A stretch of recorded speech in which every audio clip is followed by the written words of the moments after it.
Draymond Green notes how Caitlin Clark's "Oh My God" impact lifted the WNBA. The most common NBA comparison that Indiana Fever star Caitlin Clark receives is with Golden State Warriors star guard Steph Curry, and this makes sense.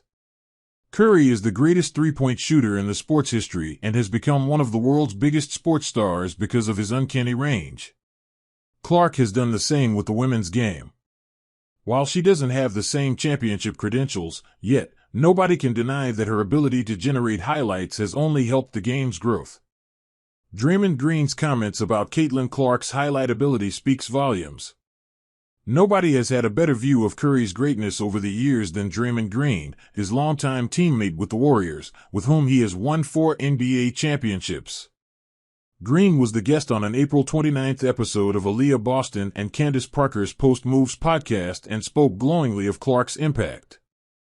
There's always a lot of flack, or how much recognition, if you will, or credit, if you will, that Caitlin Clark deserves for the viewership of the WNBA.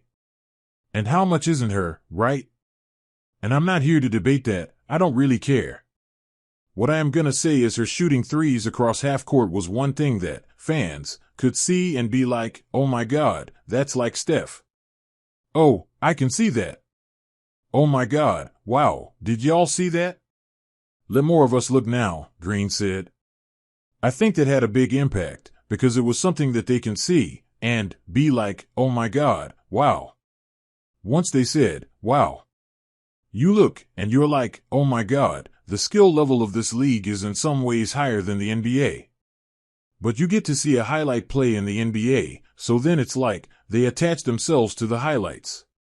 Which is why people watch highlights of a game and think they know the whole story, because they see highlights, right? He added. Now, I'm so happy to see the league grow and get its due. And to see this new CBA, and y'all making more money than you ever have. And you should be. And by the way, if you ask me, I think it should be more, but that's just me. We'll get there, he added. It's cool to hear Green speaking of Clark in this way, and the fact that he mentions her and Curry in the same breath speaks volumes about how he views the Fever star.